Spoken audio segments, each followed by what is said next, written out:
हवा में उसको उड़ा दें केवल, तो उसकी खुशबू से जितने लोग उसके संपर्क में आएंगे वो सब तत्काल पटपट पटपट करके मरेंगे। कि क्या रेसिन जहर तैयार करके हम केमिकल वेपन बनाना शुरू करें, यानी रूस और अमेरिका तब उस रेसिन जहर से केमिकल वेपन बनाने की तैयारी कर रहे हैं। ये सीधे सीधे उन आतंकवादियों को क्लीन चिट दे रहा है। वो जो डॉक्टर उमर जल के मर गया बम विस्फोट करते हुए दिल्ली के अंदर, उसको बता रहा है कि ये इन लोगों ने नहीं किया। तो ये भाजपा पर आरोप नहीं लगा रहा है, ये भाजपा को गाली नहीं दे रहा है, आरएसएस को गाली नहीं दे रहा है, ये उन आतंकवादियों का बचाव कर रहे हैं। सोचिए आप कि 100 करोड़ माइक्रोग्राम बराबर 1 किलोग्राम, और इसके पास 30 किलोग्राम जो अरंडी के बीज थे, उससे न्यूनतम मेरा ये कहना है कि अगर उसने 30 किलोग्राम जो बीज थे, उससे उसने आधा किलो अगर जहर बनाया होगा, आधा किलो, तो 50 करोड़ लोगों को 10 करोड़ लोगों को मौत के घाट उतारने का वो सामान वो बना चुका था। 5 माइक्रोग्राम एक आदमी के लिए काफी होती है, और वो कम से कम 50 करोड़ माइक्रोग्राम वो जहर तैयार था। 5-5 नहीं, 10 करोड़ लोग तो ऐसे ही मौत के घाट उतर गए होते। और ये मैं अपने मनमानी नहीं बता रहा हूँ, जरा अभी मनीष जी आपको दिखा रहे हैं तो आप देखिएगा, वो फिगर लिखी हुई है कि वो 5 माइक्रोग्राम ले लें, तो अगर उसने 30 किलो जो अरंडी के बीज थे, उससे उसने वो बनाया होगा, तो उसने 1 किलो या आधा किलो जितना उसने बनाया होगा। और माइक्रोग्राम सोच रहे हैं कि 1 किलो में 100 करोड़ माइक्रोग्राम होते हैं। ये अपने आप में है, तो वो आंखों से तो आप देख ही नहीं सकते। उसका अगर एक हिस्सा आप बात करें जो जो आदमी को मौत के घाट उतारने का है, और वो आदमी के शरीर में इंजेक्ट करके, फलों के अंदर इंजेक्ट करके, सब्जियों के अंदर इंजेक्ट करके, और आप हवा में उसको उड़ा दें केवल, तो उसकी खुशबू से जितने लोग उसके संपर्क में आएंगे वो सब तत्काल पटपट पटपट करके मरेंगे, पटपट पटपट करके। तो ये सोचिए कि वो जो अकेला वो डॉक्टर मुजम्मिल सैयद है, मोइनुद्दीन सैयद, वो अकेला मोइनुद्दीन सैयद वो करोड़ों लोगों को मौत के घाट उतारने का इंतजाम बना चुका था, या बनाने की तैयारी में था, क्योंकि वो तो तेल तो निकाल चुका था, यानी उसके पास 30 किलो तो अरंडी के बीज उपलब्ध थे, इसीलिए वो तेल लादे लादे घूम रहा था अपने साथ। तो अब आप कल्पना करिए कि जो मनीष जी के थंबनेल में लिखा हो वो गलत है या सही है। कि अगर अभी तो पुलिस के कस्टडी में है, गुजरात एटीएस उससे पूछताछ कर रही है, एनआईए भी पहुंच गई है, और अभी उसके बारे में भनक नहीं लग पा रही देश को कि वो क्या, उससे क्या क्या पूछा गया और क्या क्या वो बताया है उसने। लेकिन जरा सोचिए कितने विस्फोटक खुलासे वो कर रहा होगा। और इसीलिए मैंने आपको कैस्टर ऑयल वाला, और ये अभी मनीष जी तो आपको दिखाएंगे कि वो माइक्रोग्राम वाला। और मैं दर्शकों को कहूंगा आप जाकर एक बार गूगल पे चेक करके, ये जितना लिटरेचर मैंने आज निकाला था उसको बताने या पोस्ट करने लगूंगा, तो बहुत लंबा मटेरियल है वो। कि रिसिन जहर, ये देखिए, ये मनीष जी थोड़ा और बड़ा कर दीजिए, ये ऊपर दिखा कि 1 किलोग्राम बराबर ये 100 करोड़ माइक्रोग्राम।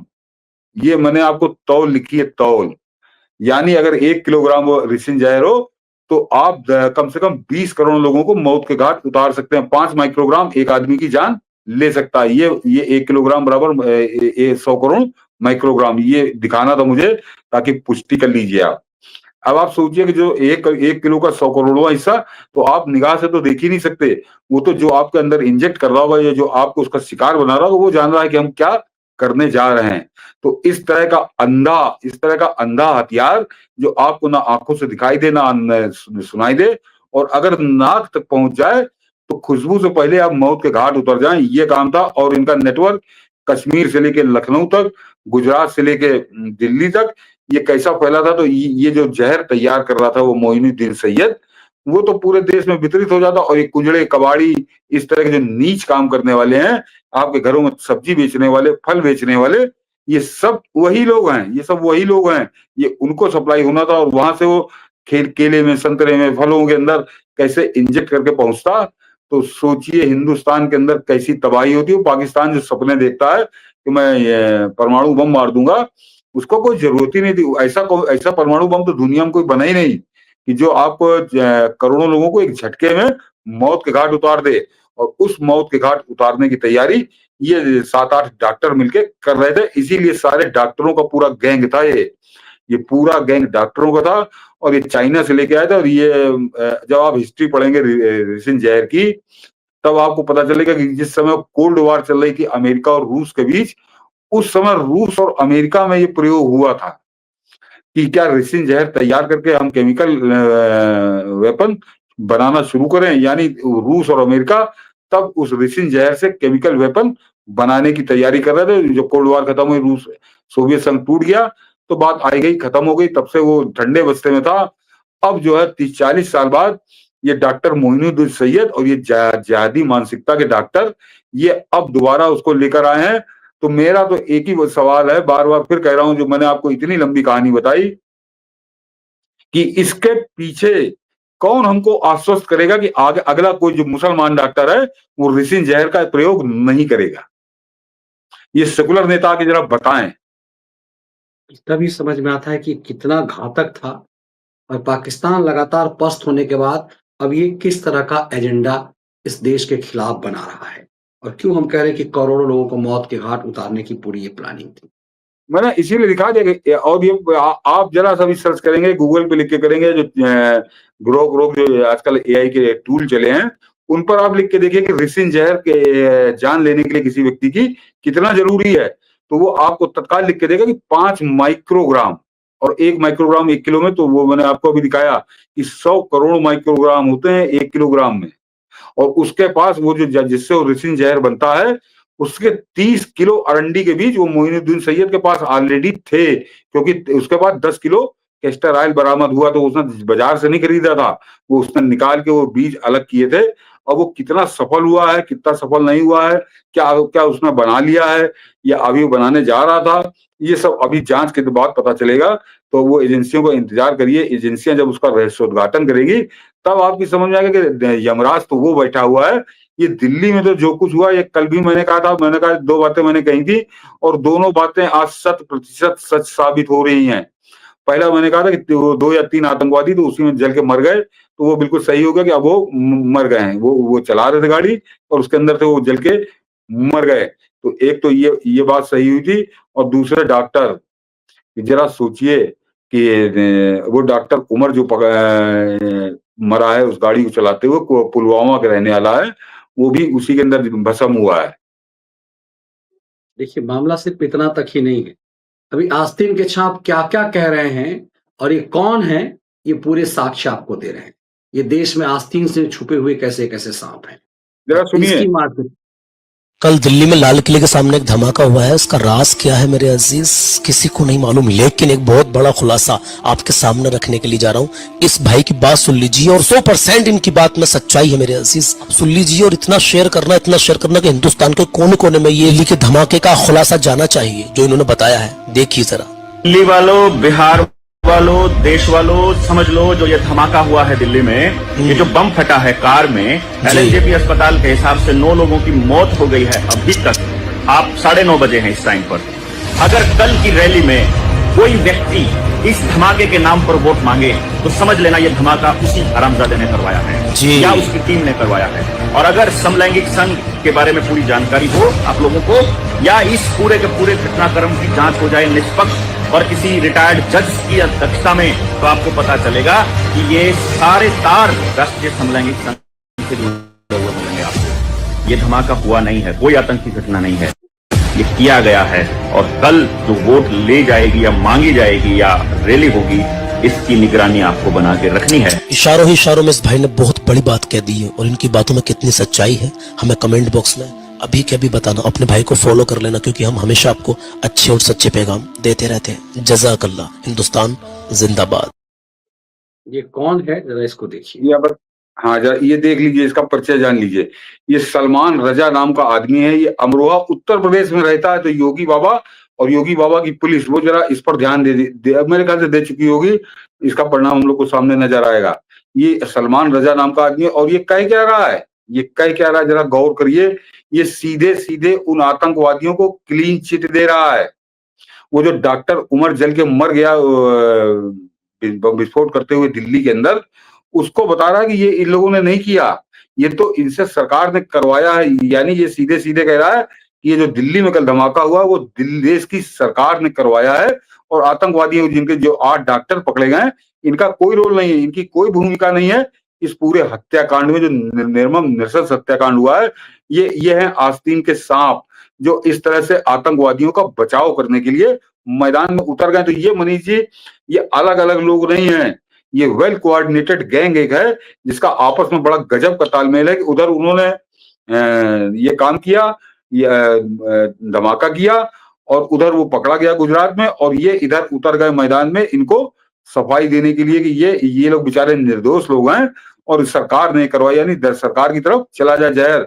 और आपने मनीष जी गौर नहीं किया, मनीष रुक जाइए मनीष जी, अभी पहले इसका ये जो वीडियो था, इसने कहा क्या, इसने संघ के लिए क्या कहा, राष्ट्रीय स्वयंसेवक संघ जिसका नाम है, जिसको आरएसएस लोग कहते हैं, इसने कहा समलैंगिक संघ, यानी ये संघ को गाली बक रहा है सीधे सीधे उस यूट्यूब के अंदर। तो इनके अंदर कितना जहर भरा है, कितना है, ये समलैंगिक संबंध है, संबंध कर रहा हूं, मेरे मुंह से नहीं निकल रहा कि समलैंगिक संघ, ये कह रहा है कि समलैंगिक संघ ने ये धमाके करवाए हैं और इनसे सावधान रहो, तो ये हमको मारेंगे भी और हमको गरियाएंगे भी और डंके की चोट पकड़ेंगे। ये सौभाग्य है कि ये आदमी अमरोहा में सलमान रजा के नाम से यूट्यूब चलाता है, और मेरा तो आग्रह है कम से कम योगी सरकार जो है, योगी सरकार के जो पुलिस अधिकारी हैं और खासकर अमरोहा के जो लोग हैं, वो जरा ध्यान दें इसके ऊपर, ये कौन आदमी, जरा इसकी भी जांच करिए।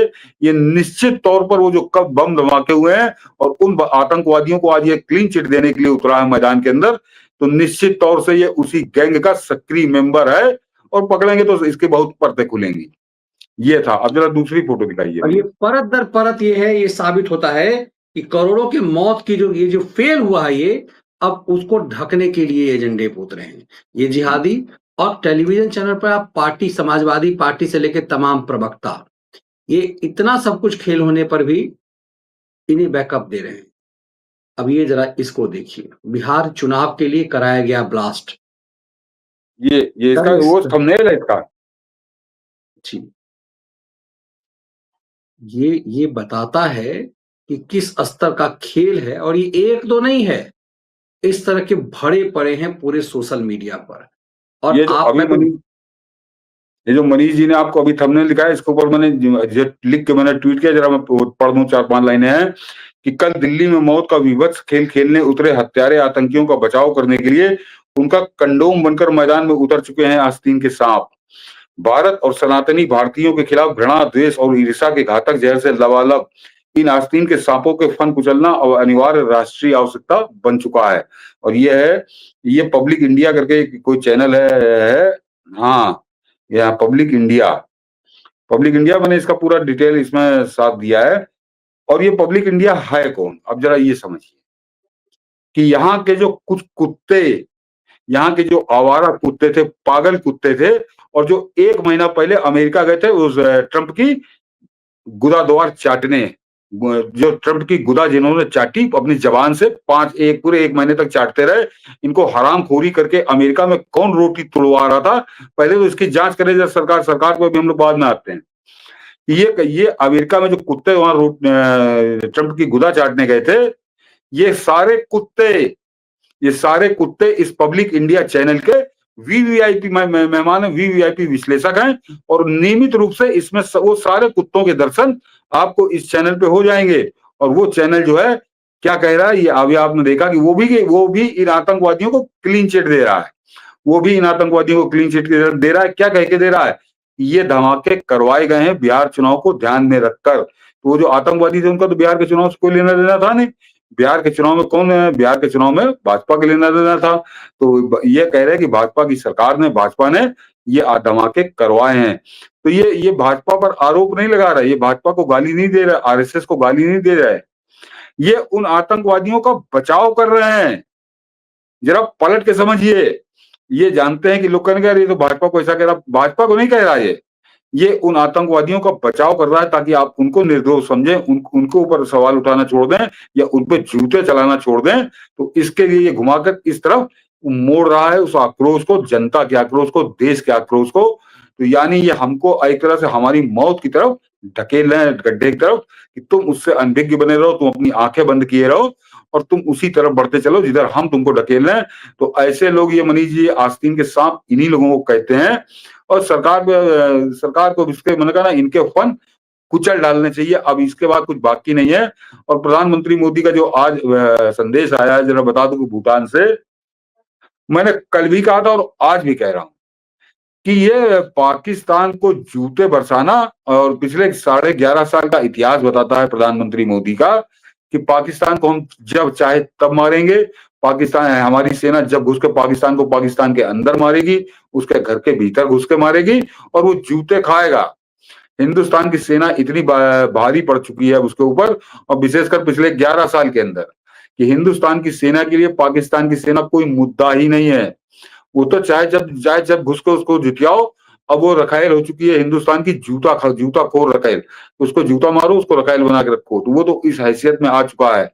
समस्या हिंदुस्तान के अंदर ऐसे आस्तीन के सांपों की है, और पिछले 11 साल से प्रधानमंत्री मोदी ने इनको बक्से रखा है। लेकिन अब हम अपेक्षा करेंगे, पूरा देश अपेक्षा कर रहा होगा कि इस तरह के आस्तीन के सांपों के फन अब कुचल दिए जाने चाहिए। अब कोई बर्दाश्त नहीं होगी। और मैं अपेक्षा करता हूं, मुझे उम्मीद है कि लौट के आएंगे प्रधानमंत्री मोदी। भूटान से संभवतः आ गए हों, को बहुत दूर नहीं है। तो अगला कदम उनका इन आस्तीन के सांपों पर कहर बन के बरसेगा, ये पूरी उम्मीद करिए और जोर डालिए, प्रधानमंत्री मोदी से इसकी मांग करिए। बिल्कुल। और तभी हम लगातार कहते रहे कि ये शहरी नक्सलियों और इस्लामिक आतंकवाद से ज्यादा खतरनाक है, जिसको और सतीश जी इशारा कर रहे हैं। ये सब अखंड गंजा, ये खैरात, ये सनसनीबाज, ये धान गेहूं एक्सपर्ट, ये सब के सब वापस आ चुके हुए हैं। सब आ इसका गए। मतलब समझिए कि उनकी वापसी के बाद ही ये इतना बड़ा दिल ब्लास्ट कैसे हुआ, इतना आरडीएक्स कैसे पकड़ा गया, और पता चला नहीं, कि पप्पू फिर नहीं, निकल चुका है सर। तो मनीष मनीष जी पप्पू पे तो अभी आते, जब मनीष जी ने जो बात कही बहुत महत्वपूर्ण है। और ये हम लोग की सरकार से मांग है कि ये वहां से कुत्ते, ये वहां से लौटे। 1 महीना ये अमेरिका की रोटी तोड़ के लौटे, ट्रंप की गुदा चाट के लौटे, और इनके आते ही इतनी बड़ी आतंकी वारदात हो गई। ये मैं दिल्ली की घटना के बारे में नहीं कह रहा हूं, फिर स्पष्ट कर दूं। दिल्ली की घटना तो बहुत छोटी सी है। और अगर आप जो तुलना के, जो मैंने अभी आपको बताया कि करोड़ों लोगों को मौत के घाट उतार देने की बात थी, तो निश्चित तौर पर इनको अमेरिका में जो बुलाया गया था, अमेरिका में जो ट्रेनिंग लेने गए थे, तो ये अमेरिका में किस किस से मिले, क्या क्या बातें हुई इनकी पूरी रिपोर्ट इंटेलिजेंस एजेंसी की सबके पास होगी। ये क्यों गए थे, किस लिए गए थे, किसके बलबूते पे गए थे, और वहां पे क्या रणनीति बनी। और लौट के इनके आते ही इतनी बड़ी घटना को अंजाम देने के लिए करोड़ों हिंदुस्तानियों को, करोड़ों हिंदुओं को मौत के घाट उतारने के लिए पूरा आतंकी मॉड्यूल सक्रिय हो गया। और खासकर जिसमें 8 डॉक्टर, एमबीबीएस डॉक्टर सक्रिय हो गए। तो निश्चित तौर पर इन कुत्तों का उन डॉक्टरों से, इस साजिश से, करोड़ों हिंदुस्तानियों को मौत के घाट उतारने से बड़ा गहरा संबंध है। और ये अमेरिका से इनके आते ही ये हुआ। तो इसका मतलब पूरे ये बड़ी महीनों से प्लानिंग बन रही थी, और इन कुत्तों की उसमें बहुत बड़ी भूमिका है। और ये जो दिल्ली का ब्लास्ट है, ये अपने आप इसको जोड़ देता है, क्योंकि दिल्ली ब्लास्ट हम लोगों ने कल भी कहा था, तो उसको मैं क्या दोहराऊं, लेकिन फिर भी कह देता हूं कि दिल्ली का ब्लास्ट वो उसके फ्रस्ट्रेशन का नतीजा है, जो देश विरोधी, जो करोड़ों लोगों को मौत के घाट उतारने की, करोड़ों लोगों की हिंदुओं की लाश निकालने की योजना बना चुके थे, उनको हमारी एजेंसियों ने गर्दन से पकड़ा और वो हिल डुल नहीं पाए। और आज अभी शाम को देखिए वही खबर आ रही है कि वो जो ब्लास्ट भी हुआ है, डॉक्टर उमर, वो भी 3 घंटे से छुपा बैठा था मस्जिद के अंदर, कार के अंदर छुपा बैठा था, कि उसको भी लगा कि अब मैं पकड़ जाऊंगा। तो उसने कहा कि खुद ही मार डालो, और जितने मर जाए उतने मारो। तो उसने जाते जाते वो जान लेके गया। लेकिन एक बात और बता दो कि वो जान किसकी लेके गया है। 3 तो उसके साथी थे, उनके नाम गिराम सब उनके डीएनए के बाद आएगा। और 3 जो है छोटा पजामा बड़ा कुर्ता, जो आम पब्लिक मरी है उसमें 3 छोटा पजामा बड़ा कुर्ता भी है। तो जो 8-9 लोग मरे हैं, उनमें 6 तो वही है, 6 वही हैं। तो ये कैसे आत्मघाती हो चुके हैं, इसका जरा अनुमान लगाइए कि ये इनकी तिलमिलाहट थी, बिलबिलाहट थी, कि उसको मालूम था कि अब मैं पकड़ जाऊंगा। तो हमारी एजेंसियां कितनी सक्रिय हैं और कितना बेहतरीन काम कर रही हैं कि उनसे बचने के लिए उसने अपनी जान दे दी, लेकिन साथ में कुछ जान ले गया। वो बिलबिलाहट जो थी, उसकी फड़फड़ाहट, इनके हाथ से चढ़ गया तो जिंदगी नरक हो जाएगी। उससे बेहतर उसने मर जाना ठीक समझा। तो एजेंसियां हमारी इतनी बेहतर काम कर रही हैं। बाकी आगे अभी प्रधानमंत्री मोदी जरा कल आएंगे, जब देश में आके विस्तृत बोलेंगे, तब उस पर बात होगी। इसीलिए हम कह रहे हैं कि ये करोड़ों मौत के घाट उतारने की साजिश थी। अब जिम्मेदारी सरकार की है कि इन आस्तीन के सांपों पर, ये सिर्फ इन जिहादी डॉक्टरों पे नहीं, आस्तीन के सांपों पर भी कठोरतम और कार्रवाई होनी चाहिए। मैं फिर याद दिला दूं कि मैंने अभी आपको कैलकुलेशन बताई है, लेकिन ये 3 दिन हो गए, तो आज तीसरा दिन है जब से वो पकड़ा गया डॉक्टर मोइनुद्दीन सैयद, और उसके पास से कैस्टर ऑयल पकड़ा गया, और उस कैस्टर ऑयल का बड़ा खुलासा भी हुआ। आपने किसी मेन न्यूज चैनल पे इसकी चर्चा नहीं सुनी, इसकी चर्चा भी नहीं शुरू हुई, चर्चा भी कोई बड़ा विश्लेषण होना तो बड़ी दूर की बात है कि ये 10 किलो कैस्टर ऑयल उसके पास क्यों था, और आगे रेसिन जहर वो लेकर क्यों चल रहा था।